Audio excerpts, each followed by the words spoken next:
அவர் பண்ணுகிற வேலைகள் நுட்பமான வேலைகள் பாருங்கள். இலக்கணத்தால் சொல்லுவார், அல்லது பொருள் நோக்கி வரக்கூடிய தவறுகள் சொல்லுவார்.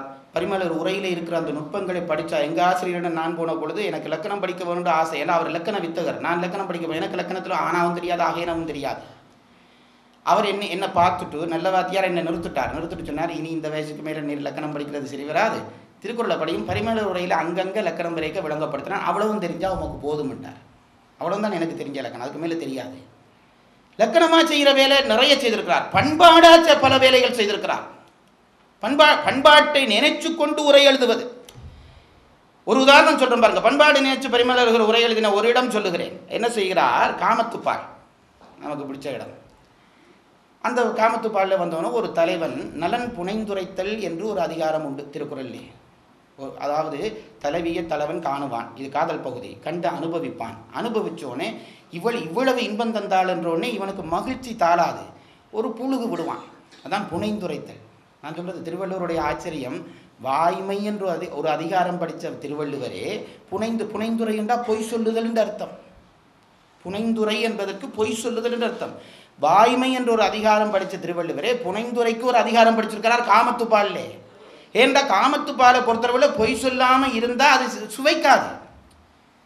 தனக்குரிய தலைவியை பார்த்து, சிம்ரன் இவனெல்லாம் என்ன மூளை, உன்னுடைய மூக்குக்கு வருமானு தலைவன் சொல்ல வேணும். சொன்னா தான் அவளுக்கு மூக்கு சப்பையாக தான் இருந்தாலும் சொல்ல வேணும். சிம்ரன் கொஞ்சம் பழைய கதாநாயகி சொல்கிறணும், இப்போ புதுசு கணக்கு வந்துட்டுது.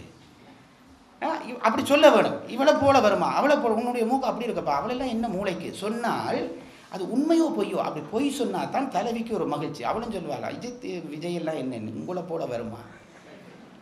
நமக்கே தெரியும் இது கொஞ்சம் டூப்பு தான் உண்டு, ஆனால் மனதுக்கு மகிழ்ச்சியாக தான் இருக்குது. ஆகவே காமத்துப்பாலிலே இன்பம் பெற வேண்டுமானால் புனைந்துரை செய். அதுக்கு லைசன்ஸ் கொடுக்குறார் திருவள்ளுவர். அவர் பண்ணின வேலை அதுக்குள்ளே போனால் நேரமாகும், நான் விட்டுடுறேன். புனைந்துரைக்கு இடம் கொடுக்கிறார். புனைந்துரையிலே தலைவியை தலைவன் போற்றுகிறதாக வரக்கூடிய இடத்திலே ஒரு பாட்டு இவன் அனுபவிச்சுட்டு சொல்கிறான். அவன் ஒரு அரசன். இப்போ ரொம்ப கவனிச்சு கொள்ளுங்க. இப்போ காமத்துப்பாலிலே வருகிறவன் தலைவன். தலைவனுக்கென்று பண்பாட்டு ரீதியான சில குணங்கள் உண்டு. உரை எழுதுகிற பொழுது பரிமளர் கவனிக்கிற பொழுது அதையும் கவனித்து உரை எழுதினான்.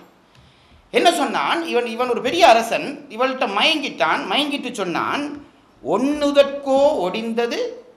என்ன குறள் சொல்றேன்? யாப்பினுள் நன்னாரும் ஒட்கும் என் பீடு. ஒன்னுதற்கோ உடைந்ததே ஞாப்பினுள் நன்னாரும் ஒட்கும் என் பீடு. ஒரு குறள். நன்னாரும் உட்கும் என் பீடு.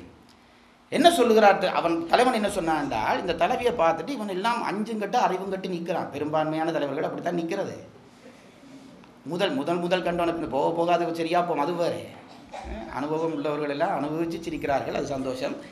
இப்போ அவன் சொல்லுகிற அனுபவிச்சு அந்த தலைவியை பார்த்து மயங்கின மயக்கத்தில் சொன்னான். அவன் ஒரு கருத்து சொல்கிறான், இவ்வளோ உயர்த்தறதுக்காக சொல்லுகிறான்.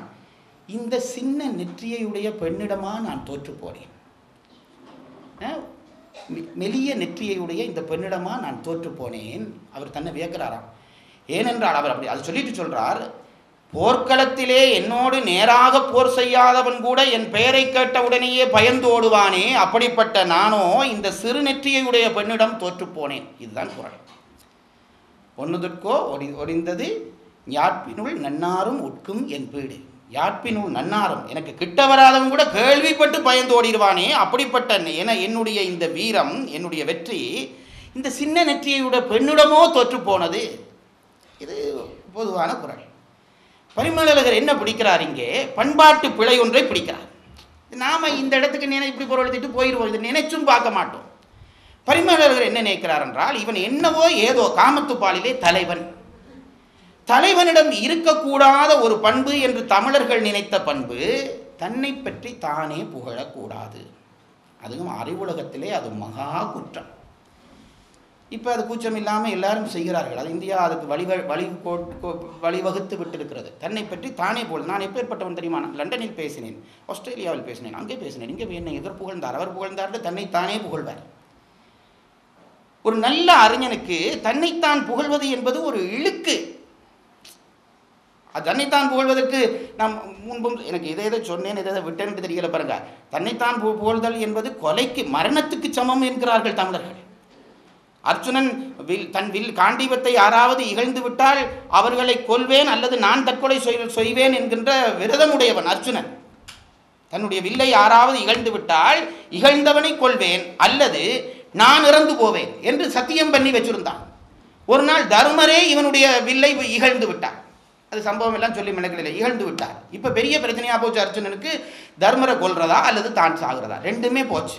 தர்மன் செத்தா 5 பேரும் செத்து போவான், அர்ஜுனன் செத்தாலும் 5 பேரும் செத்து போவான். பெரிய குழப்பமாக வச்சு போர் அங்கால ரெடியாக நிற்குது, என்ன செய்யறதுன்னு தெரியல.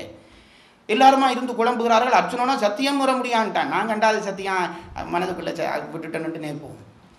அவங்க சத்தியம் பண்ணினவங்க சத்தியத்தில் நிற்கிறான். நான் பண்ணின சத்தியம் பெற முடியாது, 2ல் 1, அண்ணன் கொல்ல மாட்டேன், ஆகவே நான் சாக போகிறேன். அர்ஜுனன் படிச்சுட்டான். இப்போ கிருஷ்ண பரமாத்மா வந்தார். என்னடா உங்களுக்கு பிரச்சனை என்றார். இவங்க ஆளுக்கால் டென்ஷனில் நிற்கிறாங்க. என்னன்னு கேட்டார். இப்படி ஒரு பிள்ளை நடந்து போச்சு, இவன் சாகுறண்டு நிற்கிறான்னு சொன்னால் கேட்குறான் இல்லைன்ட்டு. அர்ஜுனன் கிருஷ்ணர் வந்தார். டே பைத்தியக்காரா, உன்னை நம்பி தாண்டா போரே தொடங்கி இருக்கு, என்ன சாக போறிய, அந்த கதையை விட்டுருந்தார். அந்த பேச்சுக்கு இடம் இல்லை, சத்தியம் பண்ணிட்டேன், செத்து போவேன் நான் அர்ஜுனன். உனக்கு என்ன பிரச்சனை? நான் தற்கொலை செய்ய வேணும் வேண்டாம், சத்தியம் பண்ணியிருக்கிறேன். நான் வில்லை இழந்தவர்களை கொல்லாவிட்டால் நான் தற்கொலை செய்வேன் என்று சத்தியம் பண்ணியிருக்கிறேன். அர்ஜுனனை கூப்பிட்டா. கிருஷ்ணா இங்கே வா, நான் ஒரு வழி சொல்கிறேன். உன்னுடைய புகழை கொஞ்சம் நீயே பேசுகின்றார். உன்னுடைய புகழை நீ இந்த அர்ஜுனனுக்கு கோபம் இந்த கிருஷ்ணா இந்த வம்பு வேலை இப்போ நான் இருக்கிற டென்ஷனில் இதுவா உண்டா பகடி. டே நான் சொல்கிறத செய்யடா, நீ பேசாமல் கொஞ்சம் உன்னை பற்றி புகழ்ந்து பேசுகின்றார். கண்ணன் சொன்ன மீற முடியலை. அர்ஜுனன் தன்னை பற்றி தானே சபையில் எல்லாரும் இருக்க புகழ்ந்தோன்னு சொன்னார். சரி தற்கொலை செய்தாச்சு போட்டார்.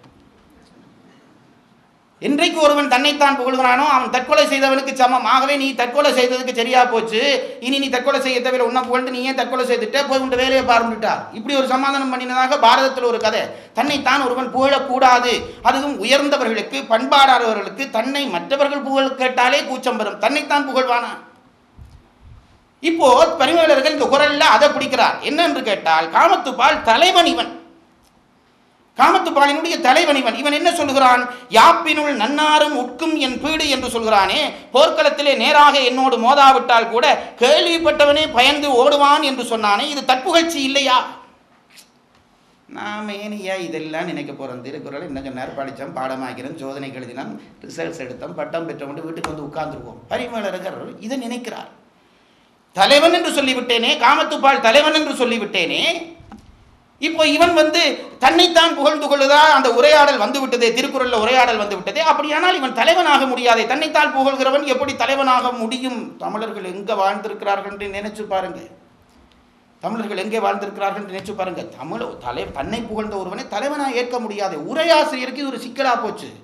அவர் எழுதினார் பாருங்க, பரிமேலழகர் அந்த தலைவனை காப்பாற்றவனும். பரிமேலழகர் உரையிலே எழுதினார், கலிந்ததற்கு இரங்கடாகலின் அது தற்புகழ்ச்சி அன்றாயிற்று என்று எழுதினார். உங்களுக்கு புரியலைன்றது எனக்கு புரியுது. என்ன சொல்றாருன்றா, இது தற்புகழ்ச்சி என்று நினையாதே. இப்போ பாருங்க, அது நான் உங்களுக்கு சொல்லிட்டு சொன்னால் அது விளங்கும். இப்போ நான் ஒரு காலத்தில் நல்ல பணக்காரனாக கார் வச்சு ஓடினேன். இப்போ என்கிட்ட கார் இல்லை. இப்போ நான் நடந்து போகிற பொழுது கார்களை பார்த்துட்டு சொல்கிறேன்னா, ஐயா ஒரு காலத்தில் எத்தனை கார் வச்சு ஓடினேன், இப்போ இப்படி நடக்க வேண்டி வந்துட்டுதே. இது தற்புகழ்ச்சியா? கலிந்ததற்கு இறங்குதல். அது இப்போ இவன் கையில் இல்லை. அதை கையில் வச்சுக்கொண்டு அதை பற்றி சொன்னா தானே அது புகழ்ச்சி. இப்போ இது அவனுடைய கையிலே இல்லை. ஏன்னா எல்லாம் துளைச்சிட்டு நின்று சொல்லுகிற பொழுது அது கழிவிறக்கமே தவிர புகழ்ச்சி இல்லை. இப்போ இந்த பெண்ணுக்கு முன்னுக்கு இவன் வீரம் மங்கி போய் நிற்கிறான். இப்போ இவனிடம் அந்த வீரம் இல்லை. இவன் இப்போ சொன்னது இருக்கிறதே, நாற்பெண்ணுள் நன்னாரும் உட்கும் என் பீடு என்று சொன்னானே, அது புகழ்ச்சி இல்லை. இப்போ ஆளதை துளைச்சு போட்டு நிற்கிறார். ஆகவே இது கழிவிறக்கம் என்று கொள்கை என்று உரையிலே மெனக்கெட்டு எழுதுறான் பாருங்க.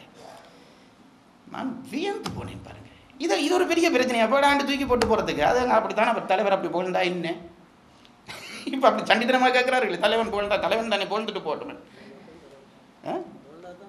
புகழ்ந்தால் தான் தலைவன். ரவுக்கு நல்லா விளங்கி இருக்கு. ஒரு தலைவன் புகழக்கூடாது என்பதற்கு மெனக்கெட்டு பண்பாட்டு முறையிலே பொருள் பிழைக்கிறதே, பொருளில் ஒரு பிழையும் இல்லை, பண்பாடு பிழைக்கிறதே என்று நினைத்து அதை காப்பாற்ற உரை எழுதுகிறார்.